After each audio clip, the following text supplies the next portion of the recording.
যদি তুমি পৃথিবী থেকে একটু দূরে গিয়ে তাকাও তাহলে এক অদ্ভুত জিনিস বুঝতে পারবে। আমাদের এই পৃথিবীটা যেন মহাকাশে একদম হাওয়ায় ঝুলে আছে। নিচে কোনো দড়ি নেই, কোনো ভর নেই, কিছুই নেই। তবুও এটা স্থিরভাবে ঘুরছে, নিজের কক্ষপথে ঘুরে চলেছে। ভাবো তো কিভাবে সম্ভব এটা? এই ছবিটা দেখো, পৃথিবীর আসল চেহারা। এখানে তুমি স্পষ্ট দেখতে পাবে এর নিচে কিছুই নেই। এখন অনেকেই বলেন, এই তো সূর্যের গ্র্যাভিটি বা মাধ্যাকর্ষণ শক্তি পৃথিবীকে টেনে রেখেছে। কিন্তু ব্যাপারটা এতটা সহজ নয়, কারণ মহাকাশে এমন অনেক গ্রহ পাওয়া গেছে যাদের কোনো সূর্যই নেই, তবুও তারা মহাকাশে একা ভেসে আছে, যেন অদৃশ্য কোনো শক্তি তাদের ধরে রেখেছে। এটা স্পষ্ট করে দেয় যে শুধু গ্র্যাভিটির কারণে এই স্থিতি নয়।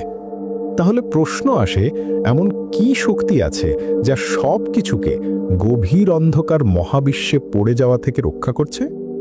বিজ্ঞানীদের মতে আমরা যেভাবে মহাকাশকে দেখি ফাঁকা বা শূন্য জায়গা হিসেবে, আসলে তা একেবারেই ভুল ধারণা।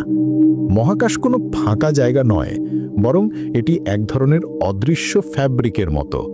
ঠিক যেমন কাপড়ের মধ্যে সুতোগুলো একে অপরের সঙ্গে জড়ানো থাকে, মহাবিশ্বের প্রতিটি গ্রহ, তারা, গ্যালাক্সিও সেই অদৃশ্য বুননের ওপর টিকে আছে। আমরা এটিকে চোখে দেখতে পারি না, কারণ এটি তৈরি হয়েছে এমন কিছু দিয়ে যা আমাদের চোখে ধরা পড়ে না, যার নাম দেয়া হয়েছে ডার্ক ম্যাটার এবং ডার্ক এনার্জি। বিজ্ঞানীরা এখনও এর রহস্য পুরোপুরি বুঝে উঠতে পারেননি, কিন্তু তাদের ধারণা মহাবিশ্বের প্রায় ৯৫% এই অদৃশ্য শক্তিতে ভরা।